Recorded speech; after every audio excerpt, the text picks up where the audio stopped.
Bonjour, je suis Ali Doudemba, modérateur et community manager du groupe Septentrion Veille Citoyenne sur Facebook, Instagram et Twitter. C'est pour moi un grand plaisir de vous accueillir à cette première conférence que notre groupe organise ce jour sur les réseaux sociaux.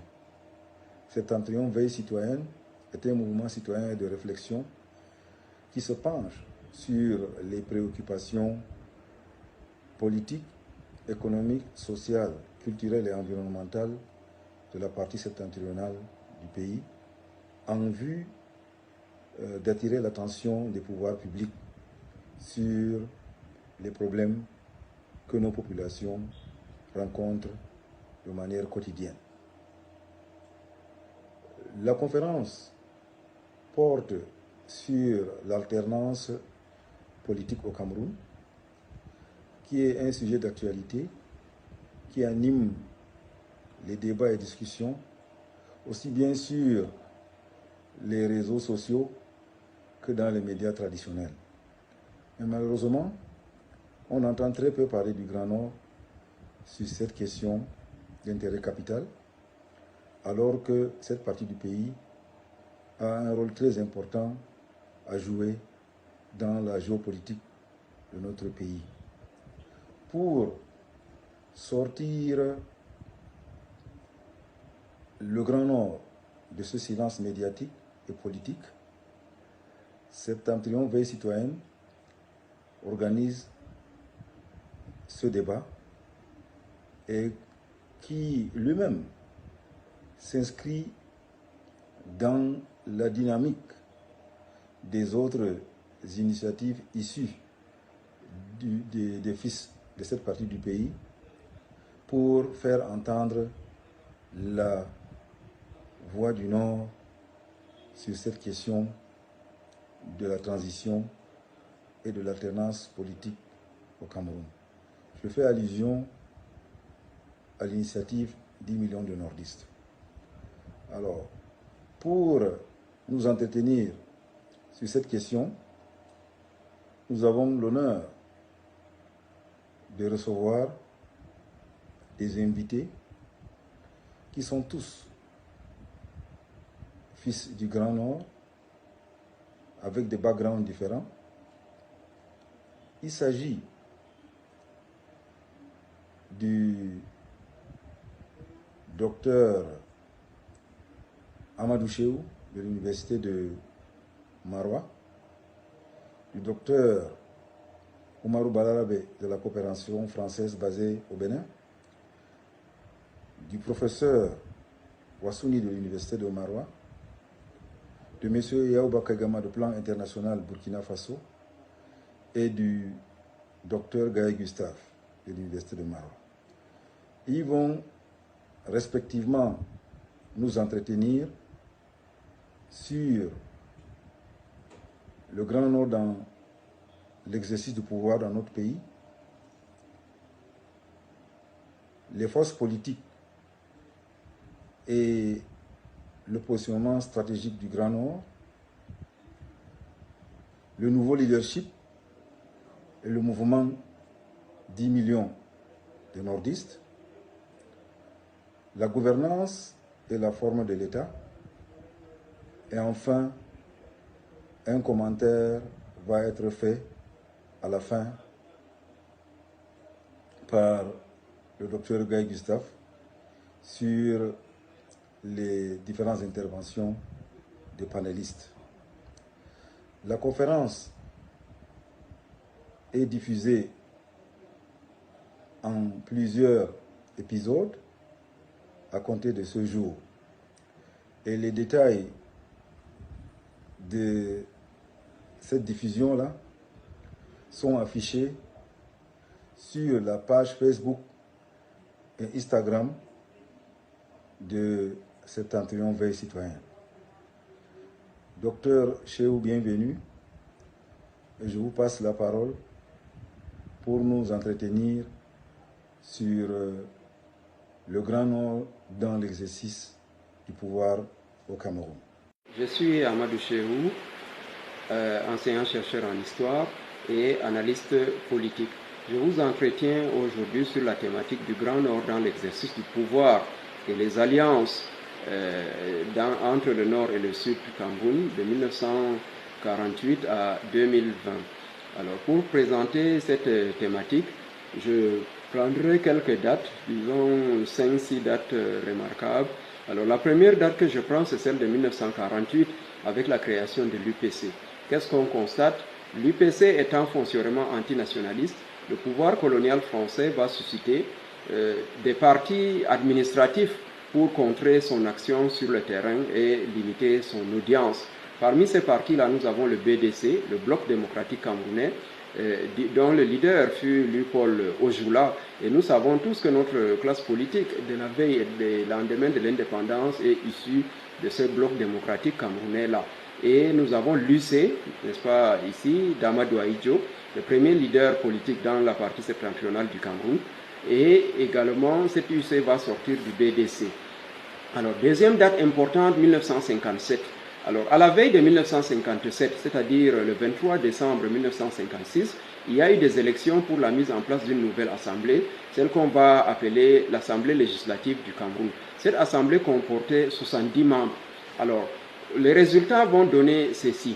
30 élus pour l'UC d'Amadou Ahidjo, qui va rassembler le Nord, les élus du Nord et la région Bamoun. Vous avez les démocrates camerounais au nombre de 20, avec comme leader André Marimbida, les paysans indépendants au nombre de 9, dirigés par Mathias Ndjoumessi, et nous avons le parti d'action nationale avec 8 élus sous l'égide de Charles Assalé et Paul Sopo Priso. Alors voici les forces qui sont issues, n'est-ce pas, qui constituaient cette assemblée-là. Et nous allons voir que le 17 mai 1957, à la formation du premier gouvernement camerounais, Ahidjo, qui a 30 élus sur 70, sera laissé pour que André Marimbida sera intronisé comme premier chef du gouvernement. Et nous comprendrons donc pourquoi ce gouvernement ne va pas durer, puisque il ne va rester que quelques mois, nous dirons, parce que le 18 février 1958, n'est-ce pas, André Marimbida tombe et Amadou Ahidjo devient donc logiquement le premier ministre du Cameroun. Alors, cela consolide donc l'axe qui déjà avait été esquissé, parce que quand André Marimbida est premier ministre, Amadou Ahidjo est son vice-premier ministre, ministre de l'Intérieur. Et également, on trouvera dans le premier gouvernement d'André Marimbida un certain nombre de ressortissants de la partie septentrionale là, et très peu de ressortissants de la partie ouest Cameroun ou des autres régions. Le deuxième gouvernement formé par Amadou Ahidjo aura également la même configuration, parce que Amadou Ahidjo, bien qu'ayant fait tomber André Marimbida, va s'appuyer quand même sur l'élite du Sud, avec des gens comme Charles Assalé, André Fouda, et également Charles Okala, n'est-ce pas, qui seront des personnalités fortes de son gouvernement, en plus des ressortissants de la partie septentrionale et la région Bamoun qui vont constituer l'équipe qu'il va diriger. Donc jusqu'en 1982, nous sommes dans cette configuration-là qui consolide, n'est-ce pas, cet axe-là. Et on se rend compte qu'il y a une entente, n'est-ce pas, pour garder le pouvoir. Et en 1982 également, quand Amadou Ahidjo démissionne, son successeur, il le choisit au sud. Ce n'est pas fortuit. Et Biya également, quand il devient président de la République le 6 novembre, choisit comme premier ministre, n'est-ce pas, quelqu'un du nord, c'est-à-dire Bello Bouba Maïgari. Nous verrons par la suite l'arrivée également d'Ayan Luc et plus tard Sadou Ayatou. Donc l'axe nord-sud, il est là, il se consolide, il se poursuit jusqu'à 1992, n'est-ce pas, nous dirons, parce que 1992 va marquer un tournant. Avec les premières élections multipartites au Cameroun, il y a une nouvelle configuration qui se met en place. On constate un glissement dans l'alliance entre le centre-sud et la partie anglophone du Cameroun. Et ainsi, dans le gouvernement formé à partir de 1992, nous aurons les premiers ministres tous issus de la partie anglophone là. Nous avons eu Achidi Achou, ensuite Peter Mafani Moussongue, ensuite Inoni Ephraim, Yang Philemon, et aujourd'hui nous avons Dion Ngouté. Alors ce glissement du portefeuille du Premier ministre vers la partie anglophone va également marquer une certaine marginalisation, n'est-ce pas, de l'élite nordiste dans l'appareil d'État. On va constater que le partage se fera entre le centre-sud et la partie anglophone là, et le nord va davantage jouer juste le rôle de faire valoir, au point où aujourd'hui on constate qu'il y a toute une région comme la Damawa qui ne gère aucun portefeuille ministériel. C'est tout dire et c'est tout à fait significatif dans un pays comme le Cameroun où on a érigé l'équilibre régional comme un élément essentiel de la gouvernance d'État. Alors, ce glissement vers la partie anglophone ne va pas faire quand même que dans le fond, que le soutien du Nord manque, n'est-ce pas, au Sud, c'est-à-dire au régime et particulièrement au parti qu'il incarne, au RDPC. Donc, malgré le retour au multipartisme, malgré la naissance même d'un certain nombre de partis politiques, n'est-ce pas, dans la partie septentrionale du Cameroun, il y a cette forte présence et fort soutien du côté du RDPC, mais on va voir également dans la suite, malgré l'instrumentalisation de l'élite nordiste, c'est-à-dire Kirdi contre musulmans ou islamophone comme on a appelé, malgré cette instrumentalisation, on va retrouver des gens comme Bello Bouba Maïgari, Issa Chiroma, Dakole Daïsala, n'est-ce pas, Hele Pierre, Nana Aboubakar Diallo, n'est-ce pas, les Kavaïege Djibril, bien sûr, Amadou Ali, plus récemment les Alamine Ousmane Mey, dont un certain nombre de cadres d'élite, n'est-ce pas, de la partie septentrionale, qui vont accompagner, qui vont soutenir et qui vont travailler pour la consolidation et le maintien de cet axe nord-sud-là. Donc, il y a cette instrumentalisation qui de plus en plus se met en place, division entre les élites de la partie septentrionale au profit du parti au pouvoir, au profit du régime, mais également une sous-représentation, n'est-ce pas, du Grand Nord dans l'appareil d'État, n'est-ce pas, que ce soit au niveau des portefeuilles ministériels ou bien dans la direction des grandes entreprises d'État. Et je pense qu'il y a eu des mémorandums qui ont présenté cela et qui déjà traduisaient publiquement cette situation-là.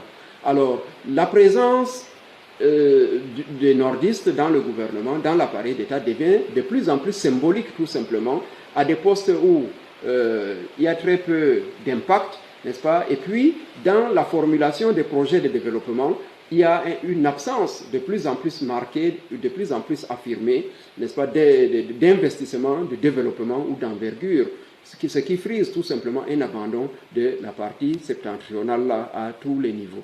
Donc le Grand Nord se présente comme aujourd'hui un bétail électoral qui permet au parti au pouvoir, au régime, de gagner les élections, n'est-ce pas, mais qui n'est pas du tout rétribué à la hauteur de son engagement.